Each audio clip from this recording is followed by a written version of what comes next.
You're still watching Ways now. Each year since 1977, ICOM has organized the International Museum Day, which represents a unique moment for the international museum community.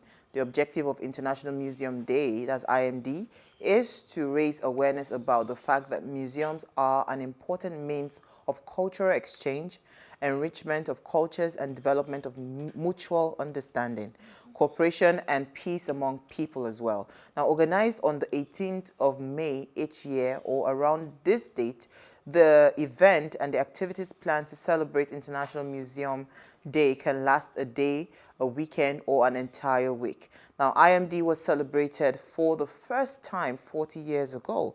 All around the world, more and more museums participate in International Museum Day. So last year, more than 37,000 museums participated in the event in about 158 countries and territories.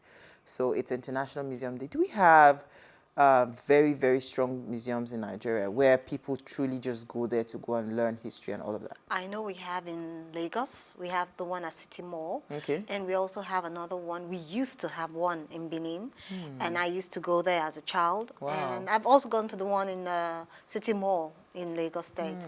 Then I also, when you talked about museum, I also remembered what struck me was when the Egyptians actually carried the mummies from the, what's it called, the pyramids to the museums, basically, to, preserve them, to preserve them. So I think it's supposed to be our heritage and it should not be overlooked by anyone. And that's why a lot of society. attention is always placed on Nike Art Gallery, for instance, because she somewhat is a semblance of a museum where you can go and learn about culture. It's all about art. Yeah, basically. culture and art. And I think the first time I actually went there, I was amazed by what I saw because from top to bottom was all everything. It was overwhelming. If you're an art lover, yes. you will be overwhelmed. Overwhelming. All right, so let's quickly dive into what we found in the news. Maury, we're going to start with you.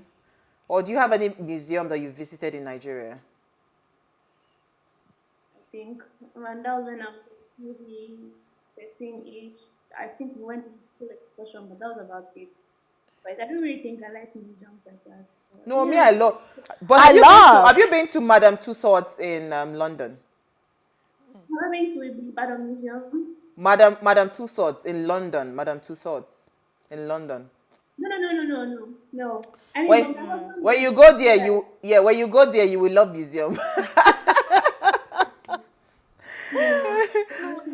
You know, when you travel abroad, what you are looking out for is more of shopping and doing other things instead of my children. They will not even let you. I actually want to go to that because it looks fancy and I can take like. Oh yes, you can take loads of pictures. There are wax images of different celebrities. I thought that was in America though. No, it's in London. It's in the UK. Really? Yeah. Maybe they have in the US, but I haven't visited. The one I visited is in London. There is one in the US. All right. So, Mari, what did you find for us in the news today? Your story is quite an interesting one. I want to hear your perspective. I video was trending and I decided to check out what it was.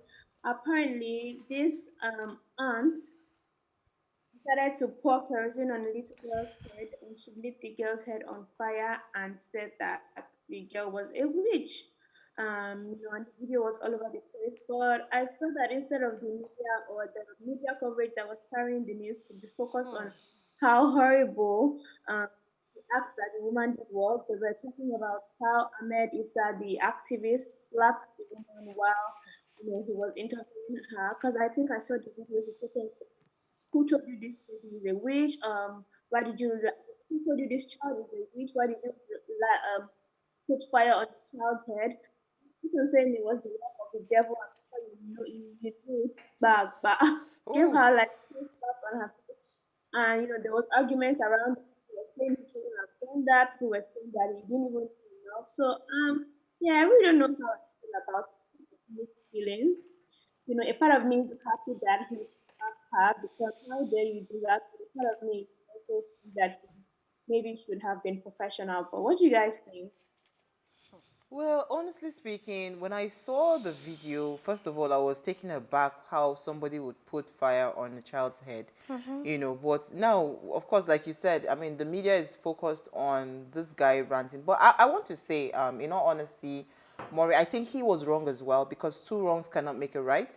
You can't use violence to try to fight violence. I mean, this is what we talk about when it comes to jungle justice or taking laws in your hands. Of course, he was really upset. You could see the visible anger, that it seemed like the lady was just taking them for granted and just lying to their faces and all of that. And he gave her, he gave her the slaps of her life, and of course handed her over to the police, But I think, Maury, the ordinary president, I think that's his name or something, he's also wrong in what he did. That because whether you like it or not, even criminals have human rights. Yeah. That slap he really entered. I'm sorry, I'm not supposed to be laughing, but that was a bad slap. And she didn't see it coming. This is the kind of slap that will pull out your teeth. Oh, but I think it was a no-no. I would not accept that from him. No matter how angry or upset I am, I won't do that. For Yeah, me, you need to have some level of self-control. For me, I think what I don't like about it is actually reflects our ignorance on how to handle issues and matters. Basically, We don't know how to dialogue. We don't know how to dialogue. Immediately, we just go and use our fists. We use our fists to actually address any issue. All right, Issy, what did you find for us in the news? Now, moving on away from this dastardly act against a child, is about the birth of another child. Wow. And which is by Naomi Campbell, who just became a mother at 50, And I'm so excited about this because she's always said she wanted a child, and but she was able to, keep it under wraps throughout the period of gestation, basically. And I'm happy for her because she has a very weird sense of humor about this. She said that one thing about having a child at this age is that those that are her mates they already have children, and they are all grown ups. So anybody that wants a babysitting job should available. should come in. So I think that's a fantastic one for her to have at this age. Yeah. For her, it gives hope to people that are looking for children to say that there's no age, it's possible. And with science, you can do a lot these days. With science, I mean, God bless doctors. Oh, I think we lost Maury. All right, so let me just quickly take my story. My story is quite interesting because today, I told people I wanted to go and do my passport is expiring. So I decided to go on the portal because you have to go on the portal to do the registration because of COVID-19 and everything. I got to the point of payment. Until they say payments have been suspended. Oh my God.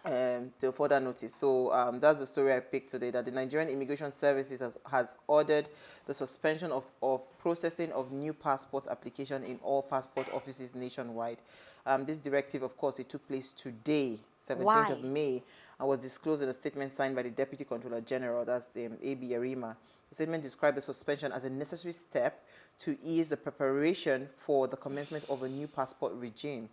So, I don't know. What new passport regime? I don't know. The directive, well, I don't know. I'm going to ask them because I was supposed to renew my passport, but it's not that far because all offices nationwide are advised to comply with the suspension, all applications until June. So 1st of June, okay. It would so it's just around the corner. So from my own findings, when I called the people that I was supposed to go and meet to do my own passport, they said, okay, they have a lot of backlog. Apparently, Plan B, people are prepared, getting their passports and all of that. So they want to actually clear off those backlogs to be able to have, so makes sense. Makes sense. So, but one thing good that struck me, I mean, this is the first time ever I'm going on the immigration website. And you got feedback. Not even that. I saw the portal. They are warning you, do not pay. If you do not pay to the right portal. So I said, so it actually is possible to cut out, because before, something that is worth maybe 25,000, you have to pay 35,000 because you have to, and all of that. So for the first time, I am genuinely paying the exact amount that is stated for the passport. I said, wow, makes sense. That's not the problem. Wait till you get it. Once we automate it, let's automate it's every getting system. it as the problem. We can actually kill corruption with technology.